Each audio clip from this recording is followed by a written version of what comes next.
নমস্কার, সবাই ভালো আছেন তো? কিছুক্ষণের আরও একটি নতুন ব্লগে আপনাদের সবাইকে স্বাগত জানাই। আজ ডিসেম্বরের 28 তারিখ, আর কয়েকদিন আগেই গেল 25শে ডিসেম্বর। এই সময়টা মনটা ভীষণ কিন্তু কেক, রোজ কেক, কমলা লেবু এইসবের দিকে টানে, বলুন। তাই এগুলো তো দোকানে কিনতে পাওয়াই যায়, তবে আজ ভাবলাম বাড়িতে একটু রোজ কেক যদি বানানো যায় তাহলে ব্যাপারটা বেশ ভালোই হয়। চলুন আপনাদের সাথে গল্প করতে করতে তাহলে রোজ কেকটা বানাই।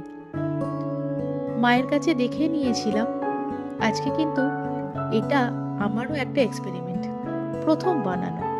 ছোটবেলা মাকে দেখেছি রোজ কেক বানাতে, কিন্তু নিজে হাতে কোনোদিনও করিনি। আজকে প্রথম বানাচ্ছি।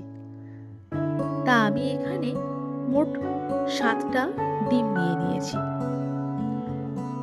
আর তার সাথে এই যে ময়দাটা নিয়েছি 1.5 বাটি। এই বাটির 1 বাটি প্রথমে পুরোটা দিয়ে দিলাম, দিয়ে আস্তে আস্তে কিন্তু এটাকে মিক্স করতে হবে। মায়ের মুখে শুনেছিলাম ছোটবেলায় যে রোজ কেক ভালো করে বানানো হয় তখনই যখন নাকি মিক্সিংটা খুব ভালো হয়। তা একবারে পুরো ময়দাটা আমি ওই জন্য দিইনি, তখন 1 বাটি দিলাম, আর এখন বাকি হাফ বাটি। এটা পুরোটাই যদি আপনি কাপে মাপ নেন তাহলে 3 কাপ মতন হয়। এবার ময়দাটা দিয়ে প্রথমে খুব ভালো করে মিক্স করে নিচ্ছি।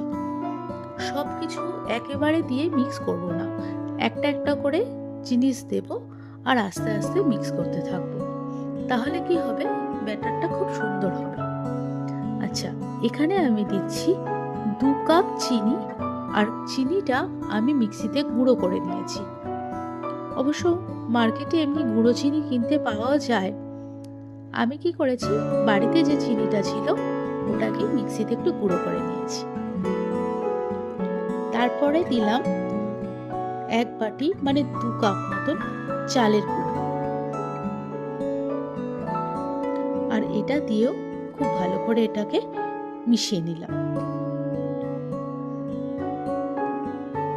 এই পুরো মাখাটার মধ্যে কিন্তু একটু জল দেওয়া হবে না। অনেকে জল দেন, তবে আমার মা বলে জল না দিয়ে যদি দুধ দিয়ে মিক্স করা হয় তাহলে নাকি খুব সুন্দর হয়। আমি নর্মাল দুধ নিয়েছিলাম, এমনি যে প্যাকেটের দুধ কিনতে পাওয়া যায়। আপনারা চাইলে নারকেল দুধ দিয়েও করতে পারেন, তাতে কিন্তু স্বাদটা আরো সুন্দর হয়। আচ্ছা, সব দুধটা একবারে দেবেন না, আস্তে আস্তে মিক্স করতে করতে দেবেন। অল্প করে মিক্স করবেন, আবার অল্প একটুখানি করে দুধ ঢালবেন। তাহলে কি হবে, নিজে বুঝতে পারবেন যে কতটা ঘন আছে বা কতটা পাতলা হয়ে গেল। আমার যতটুকু জানা, ছোট বড় প্রায় প্রত্যেকেই কেক খেতে বা রোজ কেক খেতে ভীষণ ভালোবাসে।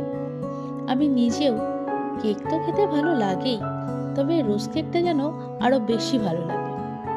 কারণ বাজারে যে রোজ কেকগুলো কিনতে পাওয়া যায় তার স্বাদ কিন্তু বাড়িতে বানানো রোজ কেকের মতন ঠিক হয় না। চলুন, মাখাটা তো পুরো রেডি হয়ে গেল। এবার কড়াই বসিয়ে তেল দিয়ে দিলাম। তেলটা কিন্তু খুব ভালো করে গরম হতে হবে, বেশ ভালো গরম হলে তাহলে রোজ কেকগুলো ছেড়ে যাবে তাড়াতাড়ি। আর এই যে রোজ কেকের ছাঁকনিটা দেখছেন, এই ছাঁচটা প্রথমে খুব ভালো করে গরম তেলে কিন্তু ফুটিয়ে নিতে হবে। তেলটা যখন গরম হবে বেশ খানিকক্ষণ তেলের মধ্যে এরকম দিয়ে রাখতে হবে। তারপর ব্যাটারে ডুবিয়ে, আচ্ছা ধীরে ধীরে ঢোকাবেন কিন্তু, যাতে ওপর পর্যন্ত মাখাটা লেগে না যায়। তারপর তেলের মধ্যে দিয়ে আর এভাবে নাড়াচাড়া করলেই দেখবেন, ওই দেখুন আস্তে আস্তে খুলে গেল। এটা যখন খুলে যায় সত্যি পুরো ফুলের মতনই দেখতে লাগে। এবার একটা কাঠির সাহায্যে বা একটা ছোট চামচের সাহায্যে আপনারা একে উল্টে পাল্টে ভেজে নিতে পারেন।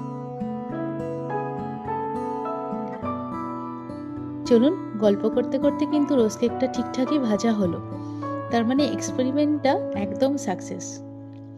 আপনারাও বাড়িতে এরকমভাবে ট্রাই করে দেখতে পারেন। আর যদি আপনাদেরও এক্সপেরিমেন্ট সাকসেস হয় অবশ্যই আমাকে কিন্তু কমেন্ট করে জানাবেন। আর এখনও যারা আমার চ্যানেলটা সাবস্ক্রাইব করেননি তারা অবশ্যই সাবস্ক্রাইব করে দেবেন। আর আজকের ভিডিওটা যদি ভালো লাগে অবশ্যই একটা লাইক করবেন আর কমেন্ট করে আমাকে জানাবেন। আপনাদের কমেন্ট আসলে আমরা নতুন ভিডিও করতে আরও বেশি করে উৎসাহ পাই। সুতরাং আপনাদের কমেন্টের অপেক্ষায় থাকলাম। খুব তাড়াতাড়ি দেখা হবে পরের আরেকটা নতুন ব্লগে। ততক্ষণের জন্য সবাই ভালো থাকবেন, সুস্থ থাকবেন। টাটা।